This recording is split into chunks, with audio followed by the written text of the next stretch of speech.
It is just past 1 o'clock in the morning on the 14th of April 1912, and a 46-year-old man in evening dress is in the first-class smoking room of a ship that has struck an iceberg 300 miles south of Newfoundland. He knows the ship is going down.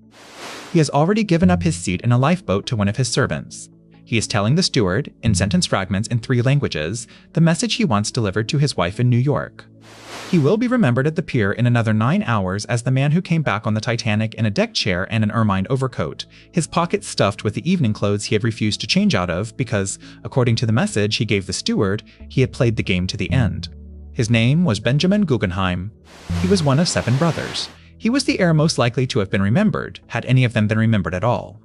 And the family whose fortune his death pulled loose at the seams is a name that still sits on a museum in New York, on a fellowship that has paid the rent of half a century of American thinkers, and on a toxic substance site in the American West that, as of this year, is still being cleaned up by the federal government at a per taxpayer cost we will get to.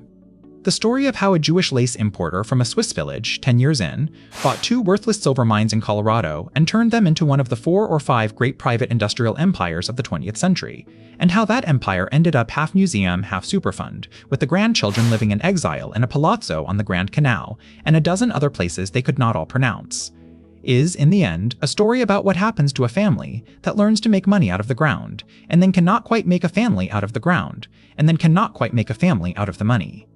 This is that story. To begin at the beginning, you have to go to a village called Lingnau in the Jewish canton of Aargau in northwest Switzerland in the first half of the 19th century. The village had one of the last working Jewish communities in the country that was permitted to live there. Their rights fluctuated with the weather of Swiss opinion. They could do certain trades. They could not own real property. They could lend money under constant restriction. They could not, mostly, become anything. Meyer Guggenheim was born into a family of small traders in 1828. He was educated in catechism and arithmetic. By his early 20s, he had decided to leave. In 1847, carrying a small case and what was reported to be a handful of trade goods, he landed in America. He did not, at first, intend to become a mining man. He tried selling coffee in Philadelphia. He tried selling soap. He tried, of all things, dry goods, with a college-age cousin who died young and left him with the inventory. The thing that pulled him up was lace.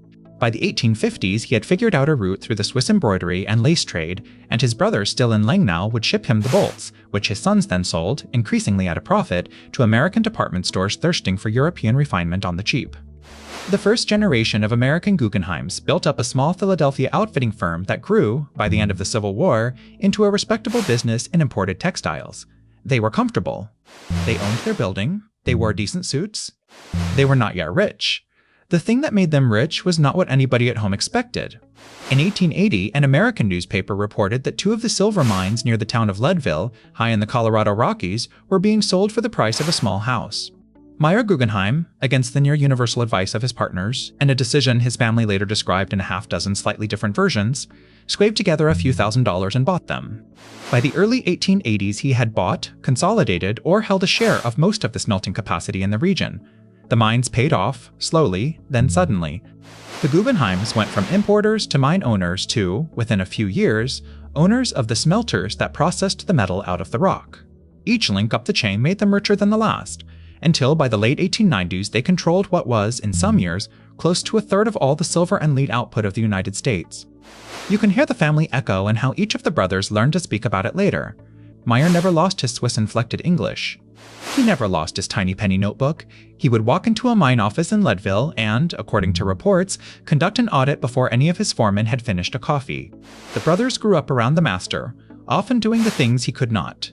Daniel, the second of the 7 sons, and reportedly the favorite, at least in some of Meyer's moods, went to Mexico and personally negotiated the terms of a mine concession when Daniel was barely 26. Solomon went to Colorado and opened a smelting office that was, for a season, the only one that could reliably render a ton of low-grade lead ore. Benjamin, the most European of the brothers, dressed in the Parisian wardrobes his rivals could not afford, and entered the family business, more or less as a placeholder, at his father's insistence. At the moment, Benjamin would rather have been anything else in the world. Murray, the second son, who had wanted to go into the perfume supply business that the family still ran, never quite forgave the brothers who had gone into mining for leaving him there with the perfume. That is the rise, and you should pause on it, because what felt like a single meteoric strike at Leadville was in fact a 30-year multi-continent accretion of ore bodies, smelters, refining plants, railroad sidings, river barges, and offices. By 1900, the family had mining operations in Colorado, in the Pacific Northwest, in Alaska, in Mexico, in Chile, in the Congo. They consolidated their American smelting business in 1899 into a single company formally called, unglamorously, the American Smelting and Refining Company, and very quickly known to almost everyone in the trade as a SARCO. By the early 1900s, a SARCO was the largest smelter operator in the Western Hemisphere, and the Guggenheims, through a combination of equity ownership and a complex web of interlocking directorates, effectively controlled it. They had never been rich this way before. They had been, for one generation, comfortable importers in a row house on a Philadelphia street. Now they were Middle Westerners with houses that exceeded the livable square footage of most English estates. They had a mansion on the Ile Saint-Louis in Paris that was, in the seasons when Daniel and his wife occupied it, the location of a salon whose guest list included painters, mining engineers, and at least one displaced royal. They had a mansion in Fairfield, Connecticut, set on a long, sloping lawn that ran down to a cove on Long Island Sound, a place with its own stone boathouse and an indoor bowling alley. They had, by the early 20th century, an apartment on Fifth Avenue in New York, a house in the Adirondacks, and at least one of the brothers owned a ranch in the West that he was deeply proud of, half because it was beautiful and half because none of his brothers had anything like it. The art came in this stretch. Solomon R. Guggenheim, third of the 7 sons, was, by his middle years, an unofficial member of the New York avant-garde. He had been given a 6-room office in the family's headquarters building on East 53rd Street and had filled it, by the early 1900s, with a small private library. He was first introduced to modern painting by a German baroness named Hilla Riebe, who had happened to walk into his office in 1928 to ask for advice about selling a canvas, and who was never quite mistaken for anything ordinary afterward. Solomon began buying Kandinskys, Klee, and the like. He stopped wanting to know what they were worth in dollars. He began wanting to know what it would feel like to live inside them. Their social position was, for a stretch, the kind you only got by accident. You could meet the Guggenheims at a Long Island dinner party. You could meet them at the family box at the opera. You could meet them at the 18th Street house in New York that became their de facto headquarters, with its own private synagogue architecturally tiled to look like an ordinary room. You could meet a Guggenheim at a mining conference in Mexico City, dressed, by all accounts, like a man at a mining conference. Meyer, in particular, was a famous eccentric. He refused to learn to read music but loved hearing it. He was known for keeping, at every dinner party, a list of the cost of every dish in front of him, in his penny notebook, even when it was his own food. He died in 1905, at 76, having outlived his oldest son in real responsibility but not in name. And in the middle of all that, just as the family was supposed to be entering what later generations would call its golden age, the first cracks began to show in ways nobody could pretend was small. Meyer, the patriarch, was aging. The brothers argued about almost everything. Meyer had installed a profit-sharing plan for the mine workers that was, at the time, remarkably progressive for the industry.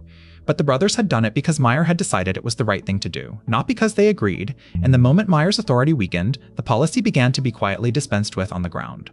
Daniel, who had been hand-trained to be the heir of the family's political and industrial instincts, was also the brother who, by his middle years, had the worst shakes with his staff. He had a sister-in-law whose husband he had quietly promoted over a more qualified outsider, simply to keep the sister content. He had a secretary who knew the password to his private office, and he had an arrangement with a Mexican mining official that, when disclosed a decade later, would cause a problem for the entire family. Solomon wanted to buy art. Daniel wanted to buy more mines. Benjamin wanted to live in Paris, at a slower pace, with a mistress his wife had reason to know about. Murray wanted nothing to do with any of it and was, by his late middle years, drinking too much and saying so. They had, according to most accounts, no system for resolving any family disagreement other than to tell Meyer, and no system at all once Meyer was gone. They had different wives, different tastes, different political stripes, and the same last name. They had, in the form of Daniel and William, the youngest 2 of the 7 brothers, a rivalry that would later become the central legal fact of the family's next century. Daniel believed that William was, in his words that survive in letters to other brothers, too literary for the company. William believed that Daniel was wrong about almost everything that mattered. Both brothers were, in their own way, partially right. So when the family got the news from the North Atlantic on the morning of the 15th of April, 1912, they received it in a household that was already, in private, half uncertain of itself. Benjamin was gone. There would be no body to retrieve. The notice of his death arrived in the family office, and within 48 hours, the brothers who survived Benjamin had to do something none of them had prepared for. They had to choose, without consulting Benjamin's descendants, what the next century of the family would look like, and they had to do it while pretending to be in mourning, and while running several of the most leveraged businesses in the United States. They had, in some sense, no choice. They did it anyway. If you have ever been a family that just lost someone, you know how the rest of this moves. The brothers who survived Benjamin, 7 of Meyer Guggenheim's 10 children had been boys, 8 by some reckonings were living, divided their attention between 3 sets of things: the public search for the body, the family code of honor about what to say in the press, and the question of who would be the new heir, now, to Benjamin's share. They wrote tight letters full of old-fashioned German syntax.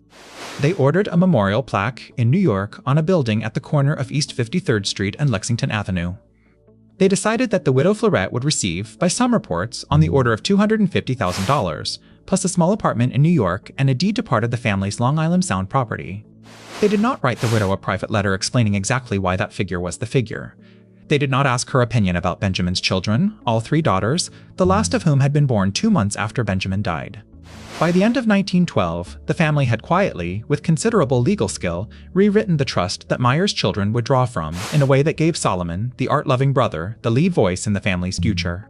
They had, in effect, demoted the daughter branch of Benjamin's line to a trust beneficiary, not a trustee.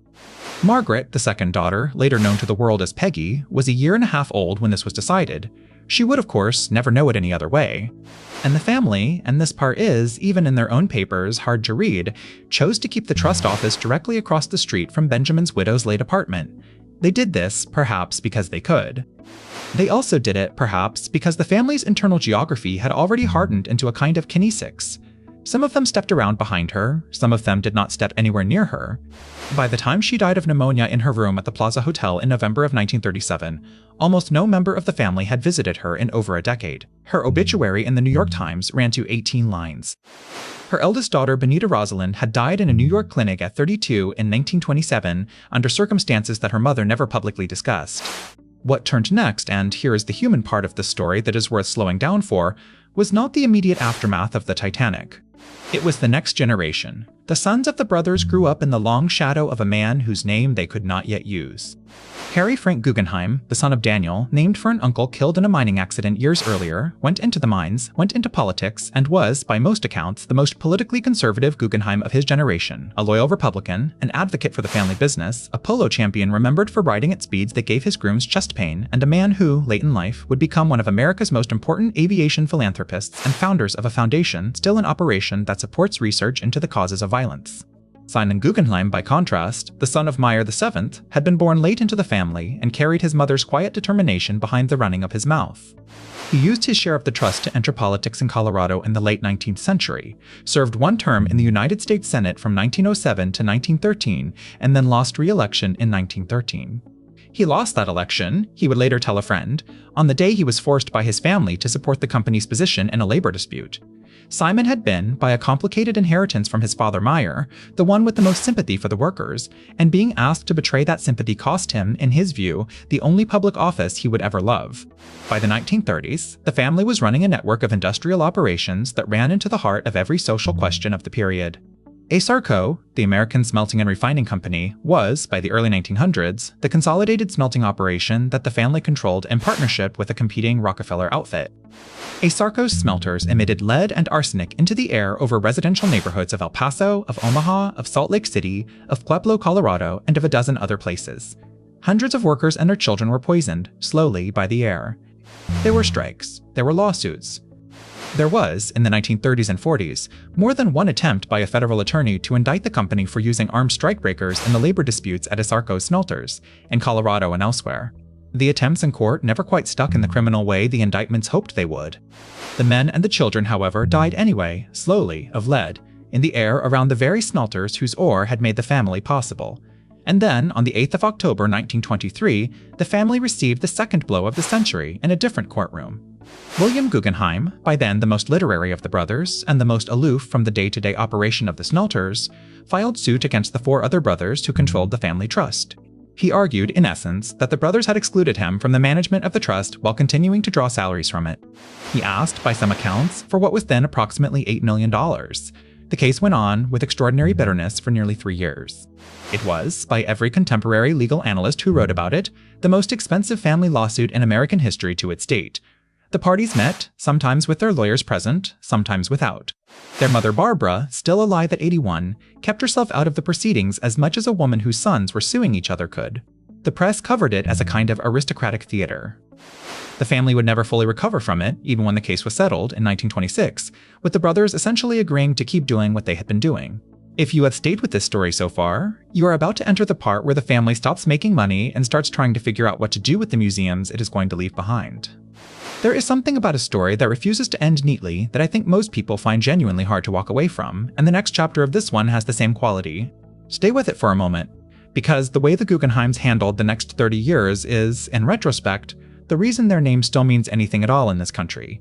Because what happened, in the 1920s and 30s, is that Solomon, the art-loving brother, came fully into the role the family had quietly given him. He and Baroness Ribe opened a small museum on West 54th Street in a building that everyone joked looked like a parking garage. He hired Frank Lloyd Wright in 1943 to draw up something that had never existed before. Wright began drawing the famous sketches. He kept drawing for 15 years. He died before the building opened in April of 1959, and the building itself was immediately the most controversial museum in America. Critics called the inside of it a snail. Critics called the ramp a toboggan.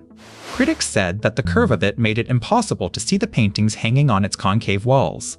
The building, of course, has been one of the most famous museums in New York since.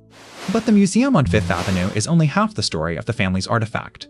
The other half is the foundation that was, in a sense, the family's working answer to its own failure as a family.